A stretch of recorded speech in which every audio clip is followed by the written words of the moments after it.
Merci, Monsieur Riotor.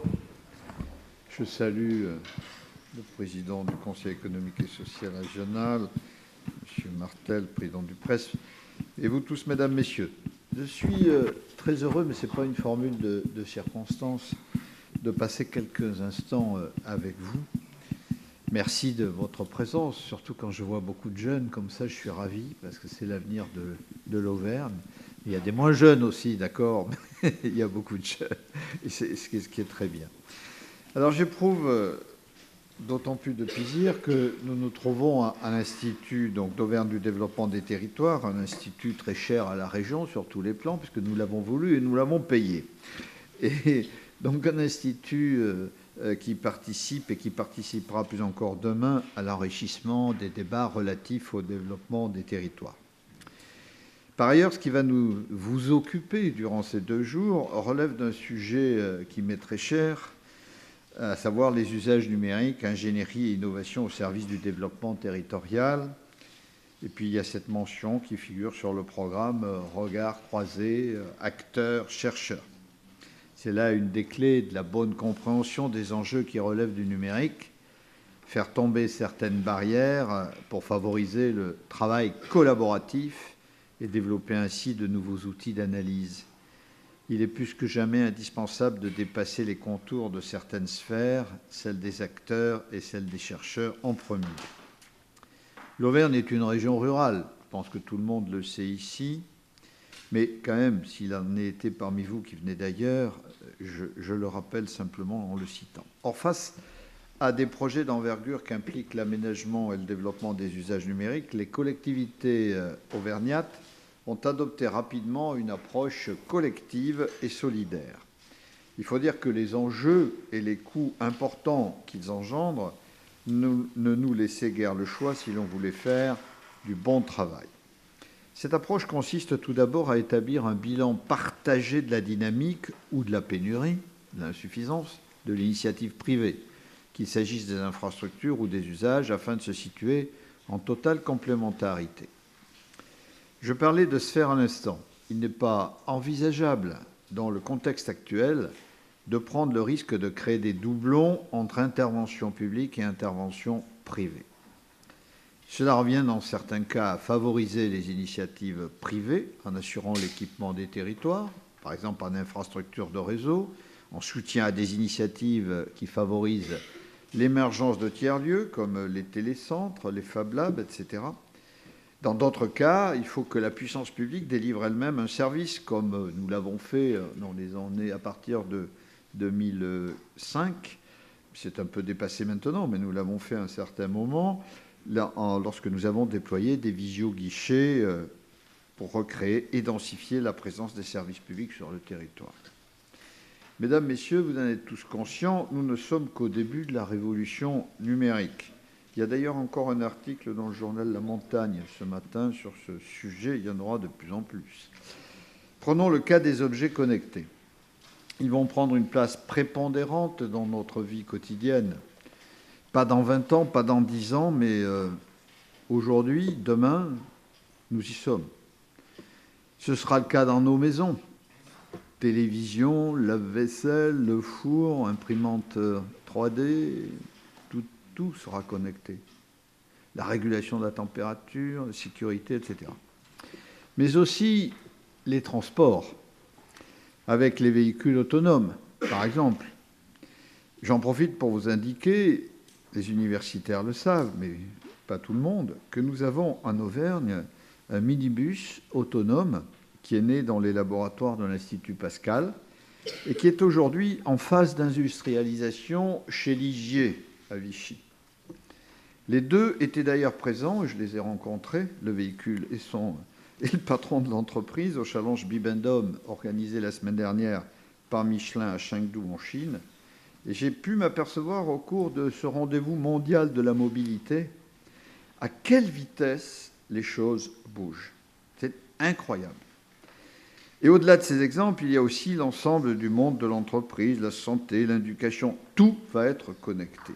Nous sommes, comme le dit M. Rifkin, le prospectiviste américain, dans la 3e révolution industrielle.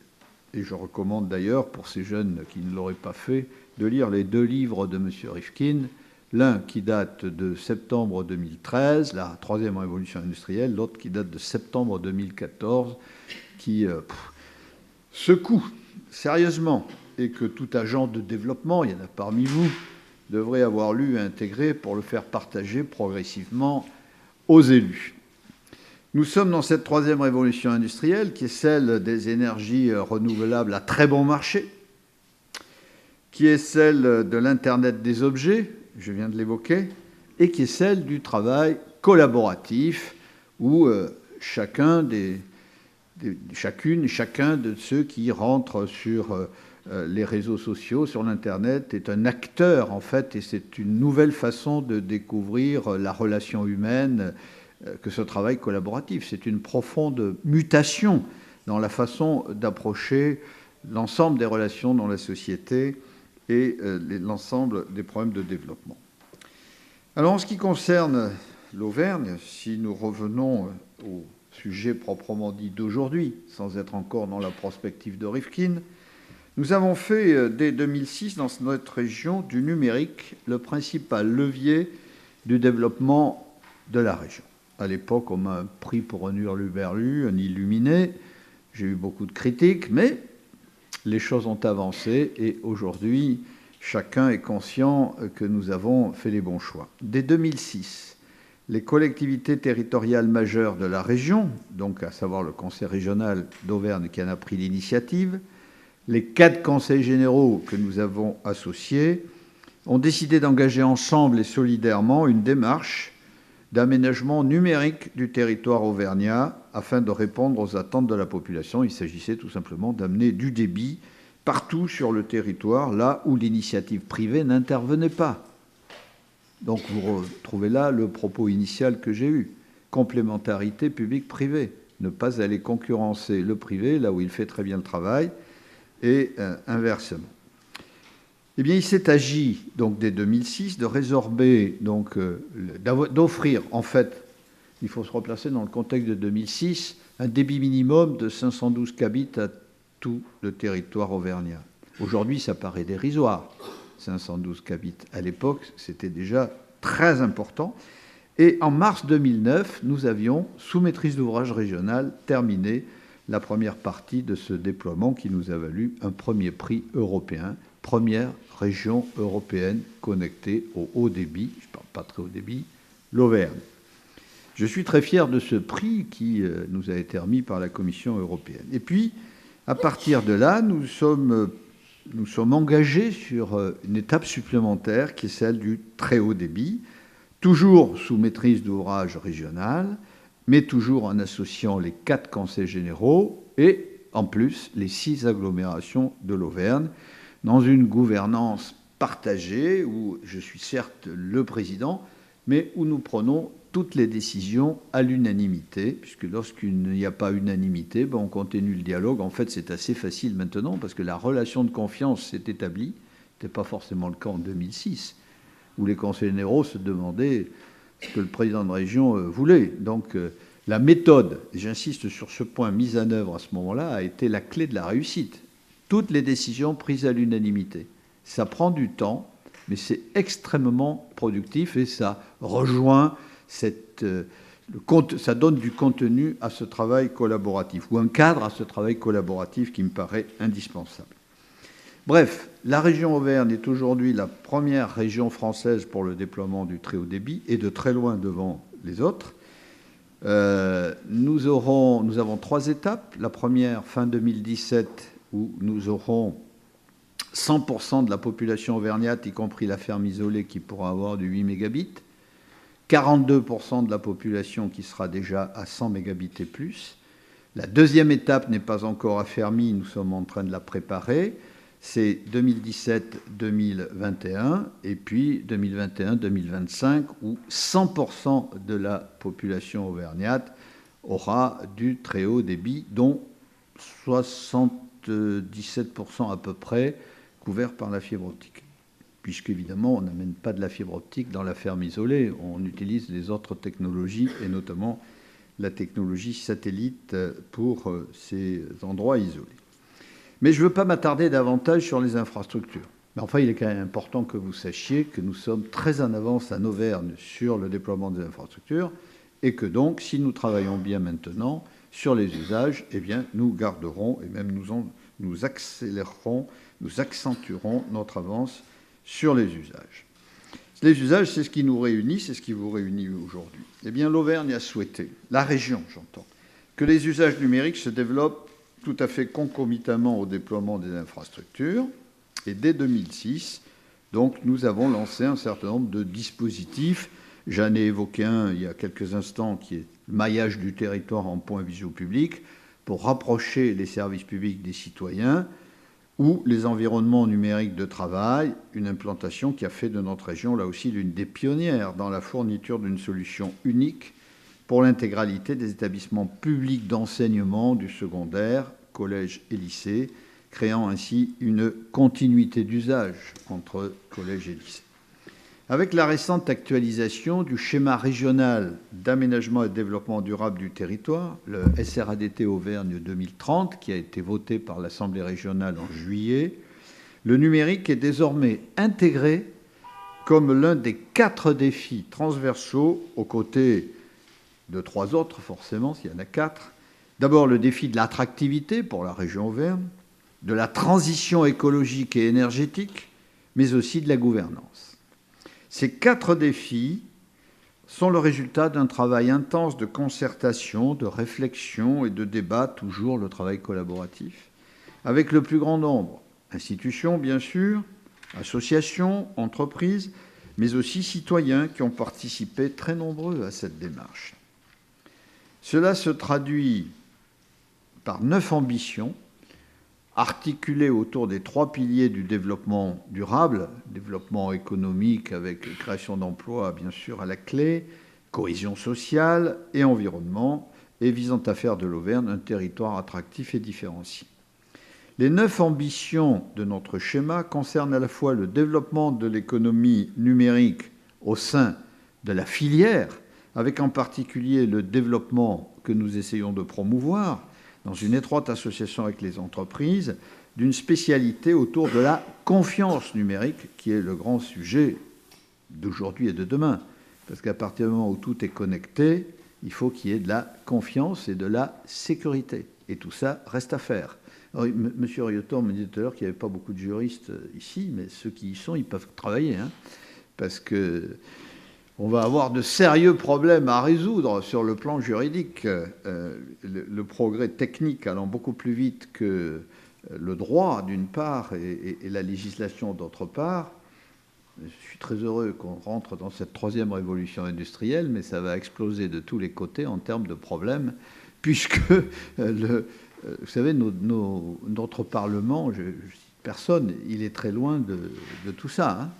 Donc, le temps qu'ils en prennent conscience, ça peut aller relativement vite, mais le temps ensuite du débat, c'est d'ailleurs ce que ne comprennent pas les Français, entre le moment où on propose quelque chose et le moment où c'est voté, promulgué, etc., il s'écoule, dans le meilleur des cas, 7 à 8 mois, facilement. Et c'est comme ça, c'est les règles démocratiques sur lesquelles nous fonctionnons, avec les navettes à l'Assemblée nationale, première lecture, deuxième lecture, le Sénat qui démontre ce qu'a fait l'Assemblée nationale, donc la nécessité de faire une commission paritaire à la sortie pour mettre tout le monde d'accord. Voilà, alors ça c'est la France, ça va un peu plus vite ailleurs. Bref, je reviens à notre spécificité. Nous fondons beaucoup d'espoir en Auvergne à travers des entreprises que nous avons fédérées et le travail des collectivités sur la recherche en matière de confiance numérique. Vous avez quelques bijoux en Auvergne, vous en parlerez sans doute dans votre colloque, quelques start-up qui travaillent beaucoup là-dessus. Bon, il y a Alméris, bien sûr, il y a Cofréo, intéressant, qui a une expérimentation en cours, et puis il y en a beaucoup d'autres. Bref, donc confiance numérique, mais également les 9 ambitions concernent l'économie numérique à travers la maîtrise des ressources naturelles aussi, la valorisation de la culture et du patrimoine, l'optimisation des transports, qui est un champ considérable. sur lequel nous allons progresser, à mes yeux, assez rapidement. J'ai participé à un laboratoire numérique, un Creative Lab à Chengdu la semaine dernière, sur une introduction que j'ai faite sur les transports dans les zones à faible densité de population. Donc comment on arrive, c'était la question que j'ai posée, comment on arrive à avoir le bon transport au bon endroit, au bon moment. C'est facile quand il y a beaucoup de population, c'est difficile quand il y en a peu, mais la révolution Internet va permettre de régler ça très vite, puisque si nous avons aujourd'hui une centrale régionale de mobilité, vous ne la connaissez peut-être pas, mais allez voir, qui vous permet de savoir comment on va d'un point A à un point B, avec quel mode de transport, etc. Mais une troisième génération de centrales de mobilité à laquelle nous réfléchissons doit, dans un terme que je ne peux pas préciser, amener à travers des objets connectés, c'est-à-dire en l'occurrence les bus, les voitures, les vélos, etc., à avoir constamment la disponibilité des moyens de transport dans le pilote, enfin, de la centrale de mobilité, et donc d'apporter dans l'immédiat la bonne réponse. Et j'ai reçu il y a 2 jours les dirigeants du SMT7 Clermont. Nous sommes bien en phase pour aller dans ce travail des moyens de transport connectés qui vont être une vraie révolution, notamment pour l'espace à faible densité de population. La solution n'est pas de faire passer des trains partout. Quand il y a 10 habitants ou 15 habitants au kilomètre carré, c'est pas possible. C'est en plus contre-productif en termes économiques et en termes de préservation de la planète, parce que le bilan carbone, dans ces cas-là, est très négatif.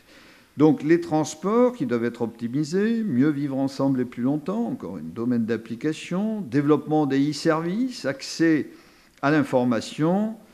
Là, sur la formation, l'information, l'enseignement, je me permets de le dire devant un universitaire, est très en retard. Moi, je suis assez catastrophé. Je ne parle pas forcément de l'université, d'ailleurs, mais dans les lycées, je ne suis pas allé voir dans les collèges, je frémis du retard que nous avons. Et quand on parle à beaucoup de professeurs, heureusement qu'il y en a qui y vont, des pédagogies inversées où on dit avant aux étudiants, vous cherchez les informations, voilà comment vous allez chercher, et où le cours n'est plus une transmission d'informations que tout le monde peut avoir de toute façon par Internet, où le cours est une critique et qui permet évidemment d'intégrer parfaitement les données. On n'en est pas encore là dans l'éducation nationale, ce qui explique aussi largement ce qui est en train de se produire. Vous me direz si je suis trop long, M. Riotor, parce que moi je vais vous faire le colloque là, comme ça. Ça explique largement ce qui est en train de se passer aujourd'hui, notamment aux États-Unis, mais qui va envahir le monde entier à travers les MOOC. C'est-à-dire que les industriels, les chefs d'entreprise, des grandes entreprises, sont en train de se moquer de plus en plus du diplôme et repèrent à travers les MOOC que vous connaissez tous, les étudiants qui ont une capacité, une réactivité exceptionnelle. Et puis ça explique aussi ce que fait la maison mère de Free, Iliad, avec cette école où on a repéré des jeunes sans diplôme, on s'en fout du diplôme, on recherche la créativité. Alors, à des étudiants, si je dis on s'en fout du diplôme, ça peut poser quelques problèmes. Mais on est en train de changer complètement le modèle. Complètement. Et ce qui importe, et nous-mêmes dans nos collectivités, on le ressent, c'est pas j'ai tel diplôme, c'est la capacité à utiliser ces informations et sa formation. Ça change beaucoup de choses. Je ne dis pas qu'il ne faut pas de diplôme, mais les choses sont en train de muter. Et je faisais au passage remarquer le retard qui me préoccupe dans l'enseignement, en tout cas pour ce qui est de nos compétences, l'enseignement dans les lycées. Voilà. Et puis, un dernier mot là-dessus sur l'accompagnement de la société à la mutation numérique. Alors, ces 9 ambitions que je viens rapidement d'évoquer, qui sont dans notre schéma régional d'aménagement et de développement du territoire 2030, constituent en fait la feuille, il y a à l'intérieur de ce schéma, la feuille de route numérique de l'Auvergne, donc ambition numérique 2030, pour laquelle chaque territoire, commune, communauté de communes, pays, pourra et devra contribuer à la réalisation en fonction de ses compétences et de ses spécificités. Et donc, si le schéma régional donne une vision stratégique commune à l'horizon 2030, il ne constitue en revanche pas un cadre opérationnel. C'est une vision stratégique. Ce n'est pas de l'opérationnel. Et il va falloir décliner le cadre opérationnel sur chaque territoire. Et c'est à chacun de ces territoires, en fonction de ses spécificités, de définir sur quelles ambitions il souhaite intervenir et surtout comment. Ce travail n'est pas facile et la région a souhaité aider les pays, les communautés de communes et d'agglos dans leur démarche en mettant en place diverses ressources humaines, en particulier en proposant des formations à destination des élus et des techniciens organisées par l'Agence régionale du développement des territoires, la RDTA, dont le directeur est parmi vous, Pascal Guittard. Une meilleure connaissance des enjeux et perspectives liés au numérique est nécessaire pour engendrer un réflexe de prise en compte de cette dimension dans l'ensemble des projets, mais elle n'est toutefois pas garante de la conception d'une feuille de route numérique opérationnelle porteuse pour le développement du petit territoire qui est celui d'une communauté de communes, celui d'un pays un peu plus grand, celui d'une communauté de communes, voire d'agglos. Aussi, la région a souhaité que chaque pays, puisque la région Auvergne, il y a 16 pays, nous on tient beaucoup à cela, qui sont des territoires de développement, enfin des territoires qui se regroupent pour un projet de développement commun sous forme associative et parfois sous forme de syndicats mixtes, mais en Auvergne essentiellement sous forme associative. Donc chaque pays, nous lui demandons d'organiser, ou nous l'aidons à organiser, un laboratoire d'usage numérique pour la future contractualisation avec la région Auvergne, qui va se déployer entre le 1er janvier 2015 et le mois de juin 2015. Tous les pays d'Auvergne, toutes les communautés d'agglos et de communes d'Auvergne auront un contrat de 3 ans avec la région dans lequel le numérique doit être mis en avant, sinon il n'y aura pas de contrat. Donc il faut aider à travers les laboratoires d'usage numérique à faire émerger les usages que nous souhaitons. Et donc les laboratoires d'usage numérique, nous avons déjà expérimenté dans 4 pays pilotes, pays de Montluçon et de la vallée du Cher, pays des Combrailles, pays de Saint-Flour-Haute-Auvergne et pays Jeanne-Loire et ses rivières. Ils sont terminés et il apparaît, puisque je lisais en venant ici tout à l'heure la note d'évaluation que m'a rédigée Marlène Lesteven, qui est ici, il apparaît que c'est quelque chose d'extrêmement positif. Ce sont des espaces d'innovation participative, ces laboratoires d'usage numérique, au sein desquels les utilisateurs sont désormais perçus comme des acteurs clés dans le processus d'innovation. On voit apparaître des projets de ces territoires, pays, communautés d'agglos, communautés de communes, sur le e-commerce, par exemple, et notamment en matière de tourisme. Beaucoup de pays seront là-dessus, mais tant mieux, parce que le tourisme aujourd'hui, c'est à 85% un choix par Internet. Le papier n'a plus guère d'importance dans tout ça, même si dans les offices de tourisme ruraux, on pense encore que c'est fondamental. Terminé. Bon, donc eh bien, tant mieux. Il y a beaucoup de projets de e-tourisme. E-commerce en général. E-santé, c'est un sujet majeur. Donc surtout à une époque où on va passer de la médecine curative à la médecine préventive, c'est en cours aussi avec les objets connectés. Si on mesure en permanence vos paramètres, on est dans la prévention. On n'est plus... forcément, il faudra faire du curatif, mais si on fait de la prévention, c'est bien pour tout le monde. Et puis, e-éducation, bien entendu. Voilà, nous voulons donc, nous, régions, que les usages du numérique soit, je vous l'ai dit, je le répète, parce que c'est fondamental pour nous, un levier du développement territorial. À cette palette d'intervention, je voudrais ajouter le rôle que joue et que jouera l'Institut d'Auvergne de développement des territoires, notamment en organisant ce type de colloque interdisciplinaire. Voilà, je tiens à remercier son directeur, M. Riotor, son équipe, ainsi que ceux qui ont participé à son organisation. Je vous souhaite un excellent travail au cours de ce colloque. Je ne vais pas rester très longtemps avec vous. Je vais entendre Monsieur le Président du Césaire, Monsieur Martel, et puis je devrais vous quitter pour faire autre chose. Je le regrette, croyez-le, parce que j'aurais vraiment aimé participer jusqu'au bout avec vous. Merci et bon colloque. Monsieur le Président du Conseil régional, Monsieur le Président du Césaire, Monsieur le Directeur de l'IADT, Mesdames, Messieurs, bonjour. Je suis très heureux d'être parmi vous aujourd'hui et de participer à l'ouverture de ce colloque. En fait, sans paraphraser le président de région, un des axes forts de la stratégie de la spécialisation intelligente de l'Auvergne, c'est la traçabilité physique et numérique. Un des axes. C'est-à-dire garantir la traçabilité et la sûreté physique et numérique, à la fois du vivant, des produits et des données. C'est ainsi que ça a été intitulé. C'est un domaine scientifique aussi, et un domaine d'innovation qui s'appuie sur plusieurs atouts clés du site clermontois. J'en citerai 5.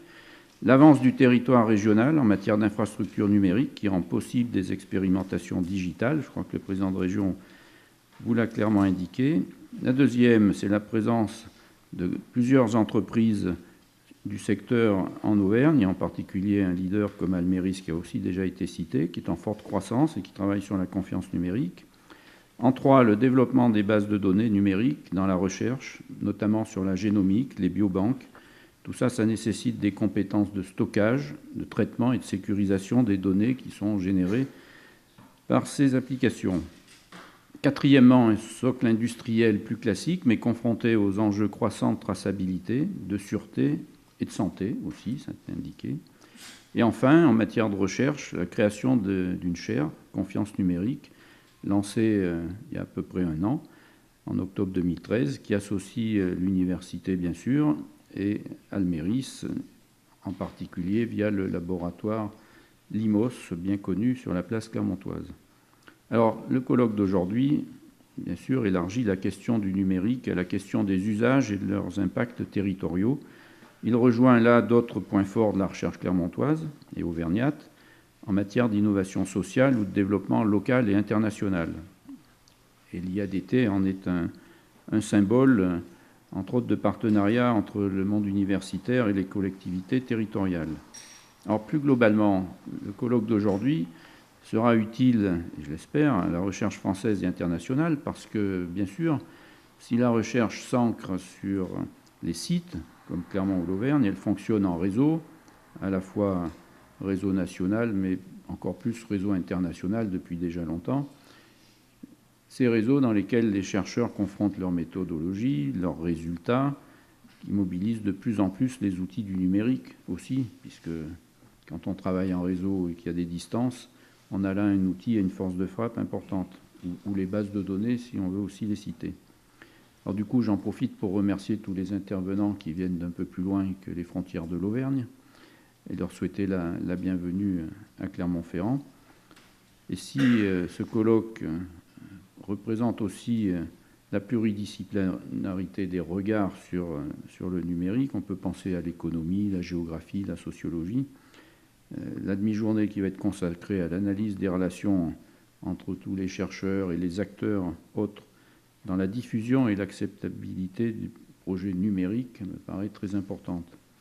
Alors du coup, à l'issue de ce colloque, parce qu'on fait un colloque, mais après, qu'est-ce qui se passe ? Ce que moi je souhaiterais, c'est qu'on puisse derrière cela mobiliser en fait un réseau de chercheurs sur les usages du numérique au service des territoires et du coup susciter de nouveaux travaux, voire de nouvelles chaires, puisqu'on pourrait en développer d'autres. Il y a beaucoup de sujets, par exemple sur les questions de confiance numérique et de droit, comme l'a évoqué le président Souchon, mais aussi numérique et économie, numérique et philosophie, numérique et psychologie sociale, pour laquelle existent sur le site clermontois des laboratoires de recherche reconnus dans toutes ces disciplines. Donc il y a une interaction forte à trouver. Et puis une autre conséquence, ça a aussi été un peu esquissé par le président Souchon de ce mouvement, ça pourrait être la création par les acteurs locaux, qu'ils soient publics ou privés, des chercheurs et d'autres, d'une structure de type Living Lab, ou pour dire en français un laboratoire d'usage, en Auvergne, qui permettent de pousser les services numériques et de les proposer aux habitants des territoires. Voilà, on pourrait, et puis peut-être que vous aurez d'autres idées aussi de développement. Donc voilà, je vous souhaite de bons travaux à ce colloque et d'esquisser des perspectives pour l'Auvergne. Merci à vous et bonne journée. Monsieur le Président du Conseil régional, Mesdames, Messieurs les Présidents, Monsieur le Directeur de l'IADT, Mesdames, Messieurs. C'est un grand honneur pour le Conseil économique, social et environnemental régional d'Auvergne que je préside d'avoir été sollicité en la personne de son président par Monsieur Laurent Lieutor, directeur de l'IADT, pour participer à l'introduction de ce colloque interdisciplinaire sur le thème « Usage numérique, ingénierie et innovation au service du développement territorial » où se croiseront le regard des acteurs et celui des chercheurs.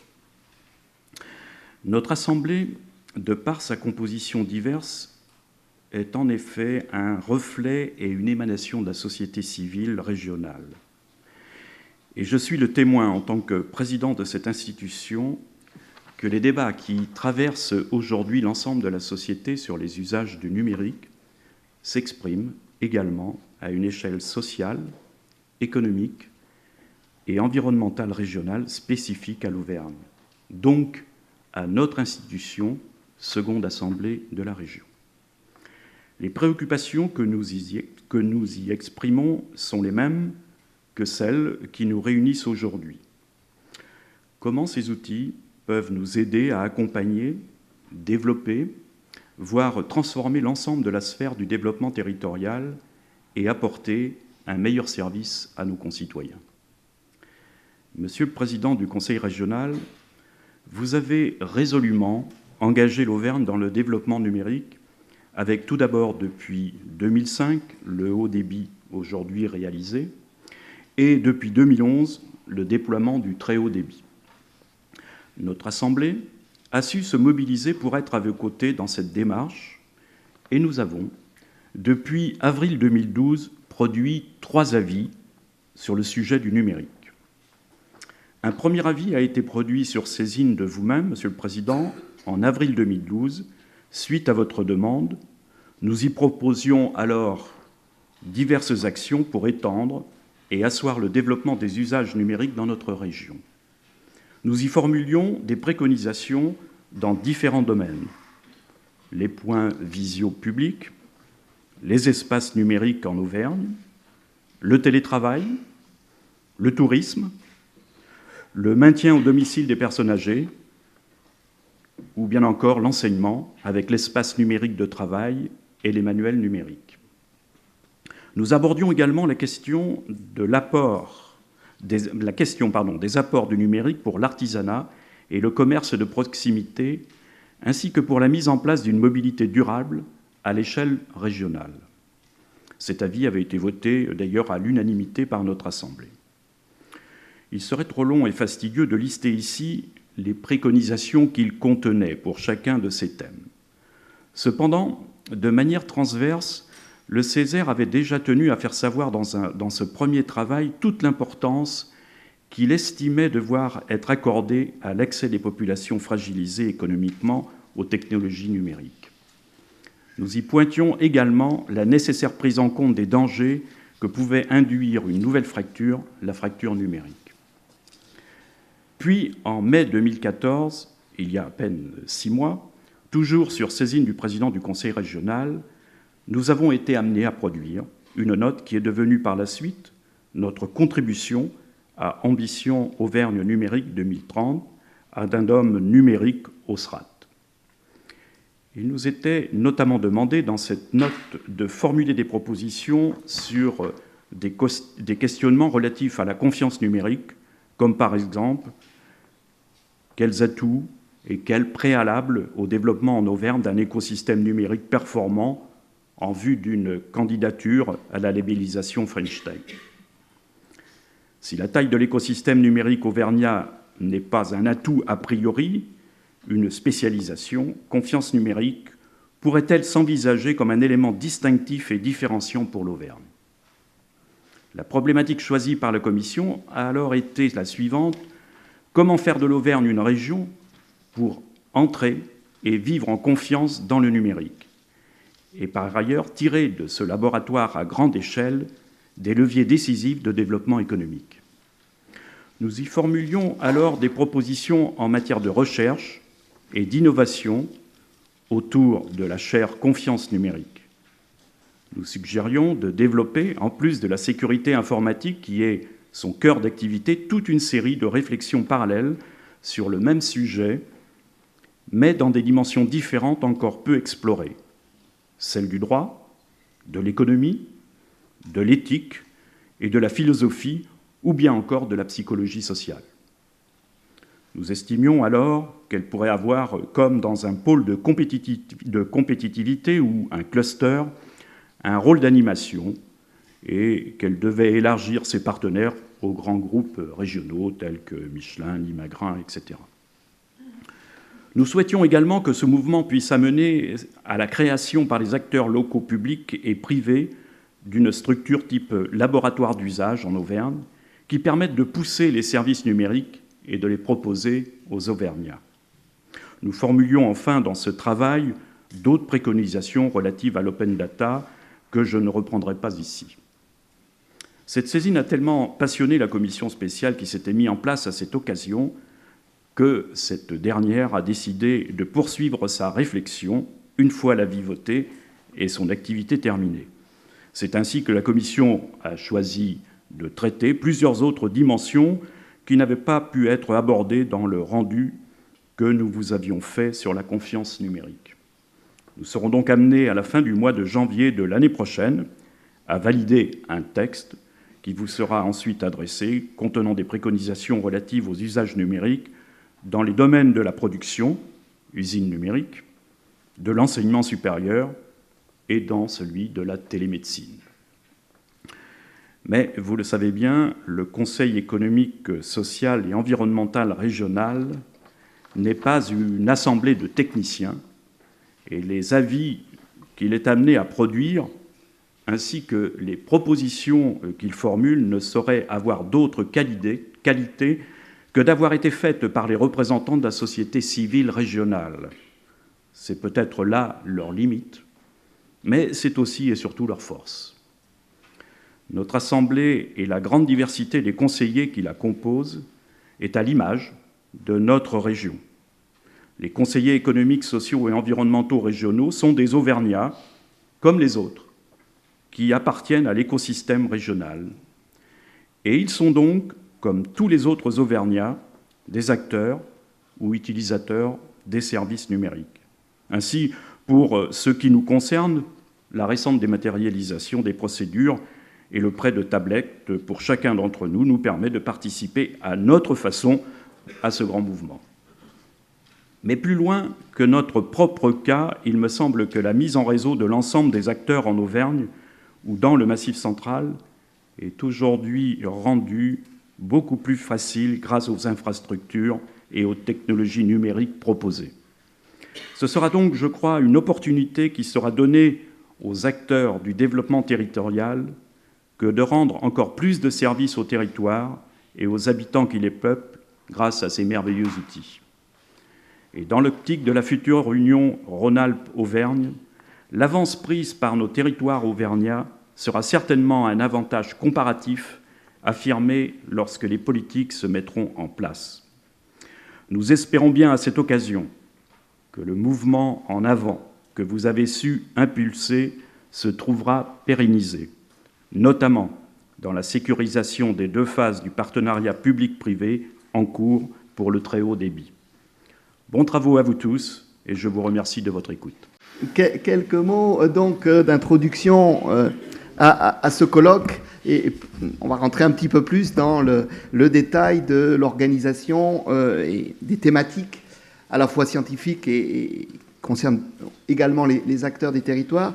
Quelques mots donc sur les partis pris en quelque sorte de ce colloque. Bon, bien sûr, à la suite des présidents, je voudrais dire tout le plaisir, renouveler mes paroles de bienvenue, tout le plaisir de vous accueillir dans cet institut, Maison des territoires en quelque sorte, qui est une originalité en France par son statut de groupement d'intérêt public associant justement des collectivités territoriales et des établissements d'enseignement supérieur pour former les futurs cadres, et ils sont nombreux dans cet amphi, les futurs cadres du développement durable des territoires, mais également pour décloisonner les savoirs, pour décloisonner et associer les compétences, puisque nous accueillons à la fois des juristes, des économistes, des gestionnaires, y compris financiers, des acteurs de l'urbanisme, de la géographie, de l'aménagement. Une des missions de cet institut est aussi d'accompagner, avec d'autres, mais d'accompagner les territoires sur certains projets et en mobilisant les compétences et à travers une formation par et à la recherche, en mobilisant les compétences de nos étudiants avancés. Et puis enfin, cet institut doit être un lieu aussi de réflexion et d'animation dont finalement ce colloque sur les usages numériques est un bon exemple. Alors je voudrais donc encore une fois remercier de votre participation tous ceux qui nous ont rejoints aujourd'hui. Il y en a qui sont très locaux et qui sont dans le premier cercle, ce sont nos étudiants, mais il y en a qui sont plus lointains, et je pense notamment aux chercheurs qui sont venus du Cameroun, d'Estonie, que nous écouterons dans la journée. Tous guidés, je dirais, par cette approche pluridisciplinaire. Alors tout à l'heure, le président Souchon a dit que les étudiants juristes étaient peut-être un peu moins présents, mais nos collègues scientifiques, chercheurs, enseignants-chercheurs de droit travaillent aussi et auront une autre manifestation l'année prochaine sur les questions justement de droit liées aux usages numériques au printemps prochain. Donc tous, nous poursuivons ces travaux au sein de l'IADT. Et puis remercier aussi tous les acteurs des territoires. En regardant la liste des inscrits, j'ai vu que finalement il y avait aussi beaucoup d'animateurs, de techniciens, de directeurs de services, de collectivités, quelle que soit leur taille, d'Auvergne et du Massif central. L'organisation d'un colloque suppose toujours de réunir des moyens et des ressources qu'il faut remercier. Alors, remercier bien sûr en premier lieu la petite équipe de l'IADT, y compris Grégoire qui doit être en train de capter nos échanges. Remercier les services du Conseil régional avec qui nous avons travaillé dans des temps un peu contraints, mais avec lesquels nous avons travaillé pour mettre en place ce colloque. Alors bien sûr, en premier lieu, le service en charge des usages numériques et Marlène Lesteven, mais également les services de l'enseignement supérieur et de la recherche, le service de la coopération internationale, puisque nous aurons cet après-midi une visioconférence avec Madagascar et le nouveau centre numérique d'Antsirabe. Les agences, et notamment l'Agence régionale de développement des territoires, la RDTA, avec laquelle nous avons travaillé et préparé, et notamment son très intéressant observatoire des TIC en Auvergne. Remercier aussi tous les collègues chercheurs du site clermontois qui sont présents ou qui n'ont pas pu être présents, mais je pense au laboratoire, le CERDI, le CERAMAC, le Centre Michel de l'Hospital, l'UMR Métaphore, le CRCGM, enfin voilà, je cite parmi les principaux, qui renvoie un peu à ce qui a été dit précédemment, c'est-à-dire l'émergence progressive d'un écosystème. En terme, on l'utilise aujourd'hui un peu à toutes les sauces, mais on l'utilise beaucoup dans le numérique, en tout cas d'un réseau constitué de chercheurs et d'acteurs. Alors, notre région, vous l'avez compris dans les interventions précédentes, offre l'avantage, si je prends un petit peu de recul, universitaire, offre l'avantage d'être une petite région, d'être une petite communauté, et cette communauté dessine finalement peu à peu une communauté d'intérêt qui est toujours propice à l'innovation, et notamment autour de ce sujet, et en espérant que cette communauté d'intérêt puisse être aussi le lieu d'un laboratoire vivant sur ses usages, sur ses innovations techniques, organisationnelles et, je dirais, surtout sociales. Mais cette communauté, elle doit se confronter à d'autres communautés, et c'est bien l'objectif de ce colloque. Alors, je voudrais y compris remercier les membres du comité scientifique et d'organisation, qui n'étaient pas qu'auvergnats, et notamment les collègues de la commission géographie de la Société de l'information, du comité national français de géographie. Je remercie en particulier son président Philippe Vidal, qui a mobilisé en peu de temps l'ensemble de ce réseau de jeunes collègues, doctorants ou de spécialistes de ces questions des usages numériques. Remercier les intervenants reconnus, qu'ils soient économistes comme Alain Rallet, qu'ils soient sociologues comme Marco Diani ou géographes et grands témoins comme Gabriel Dupuis, qui nous rejoindra tout à l'heure pour porter aussi ses regards extérieurs. Dernier point, je voudrais remercier nos financeurs, alors qui sont à la fois les membres fondateurs du GIP et la région, mais aussi l'Europe, puisque cette manifestation a été financée, y compris sur des crédits FEDER, Massif Central, qui étaient associés à la mise en place de l'IADT, mais aussi à la nécessité, la volonté de favoriser la mise en réseau justement des acteurs. Cette mise en réseau, elle est encore une fois au centre des enjeux scientifiques et professionnels de ce colloque que nous avons souhaité, et je termine quelques mots plus sur les thématiques du colloque, que nous avons donc souhaité construire autour de ce questionnement sur les interactions finalement complexes entre développement des territoires comme construction sociale et développement des territoires et diffusion des usages numériques comme construction aussi sociale. Ces interactions, vous l'avez compris, sont des enjeux des politiques publiques qui ont pu s'exprimer, mais sont aussi, nous semble-t-il, des enjeux importants pour nos communautés scientifiques pluridisciplinaires, avec des enjeux pour la recherche qui s'inscrivent à la fois sur des dimensions locales, régionales, mais aussi internationales, des défis sociétaux qui concernent l'ensemble des acteurs.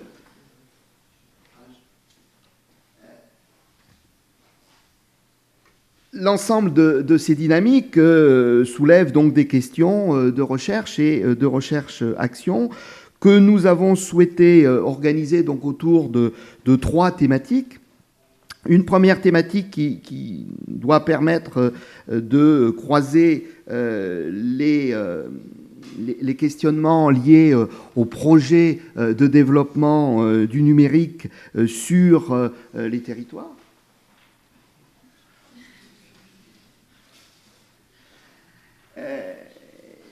Donc une thématique sur ces enjeux liés au projet de développement et leur analyse. Et là, nous avons la chance d'avoir donc des regards très pluridisciplinaires sur ces questionnements. Donc c'est la session qui va suivre dans cette matinée et qui permettra aussi d'aborder finalement de façon peut-être plus classique à travers des communications des enjeux qui peuvent être français, mais aussi des enjeux plus ouverts sur y compris les pays en développement. Une deuxième session qui suivra cet après-midi autour de cette notion et de tout ce qu'elle recouvre portant sur les tiers-lieux et ces lieux finalement qui émergent dans une nouvelle géographie, ces lieux d'interaction entre les acteurs, d'innovation sociale sur les territoires, qu'ils soient urbains et liés à ces économies urbaines créatives ou qu'ils soient plus ruraux. Nous aurons l'occasion, y compris de l'illustrer à travers un certain nombre d'expériences en France, dans le Massif central, mais aussi à l'international, avec des exemples donc en Estonie ou à travers le nouveau centre qui voit le jour à Antsirabe, sur l'île de Madagascar. Et puis troisième thématique, c'est une thématique dont nous avons déjà un peu abordé ce matin dans les introductions, qui est dans le sous-titre de ce colloque, qui est donc la thématique des interactions entre chercheurs et acteurs. Il semble aussi important de souligner que dans la diffusion de ces usages numériques, au-delà des projets de développement, des nouveaux lieux qui émergent, il est important de mobiliser bien sûr les populations et la société civile, d'accompagner la diffusion de politiques publiques et un certain nombre de champs disciplinaires ont l'habitude de faire ce travail, mais peut-être aussi de jouer un nouveau rôle d'acteurs transitionnels, d'acteurs intermédiaires que parfois les chercheurs, doctorants ou plus confirmés, mettent en œuvre et prennent en charge.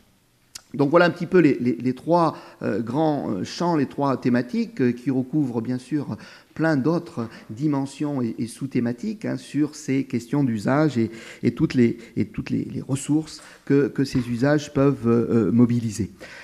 J'ajouterai donc, pour terminer, ce colloque doit croiser des regards, mais ne doit pas, on le dit souvent dans les colloques, mais en tout cas nous avons la ferme volonté dans cet institut de ne pas clore le débat à l'issue de ces 2 journées, de prolonger un certain nombre de travaux, d'assurer la diffusion, et je rassure ceux qui sont obligés de nous quitter, nous mettrons très vite en œuvre, c'est quand même la moindre des choses, des actes numériques à cette manifestation qui pourront intégrer à la fois les interventions orales, mais aussi d'autres ressources j'allais dire dans un esprit, puisque le président nous a un peu taquiné sur la diffusion des MOOC et autres outils numériques dans l'enseignement supérieur, peut-être peu à peu constituer un élément de formation à distance aussi, et à destination des territoires et de leurs acteurs, de formation à distance sur cette question spécifique des usages numériques. Donc voilà, ce colloque que je vous souhaite et encore une fois très, très fructueux, ne sera pas un acte final à une réflexion et à un travail avec les acteurs des territoires. Je vous remercie.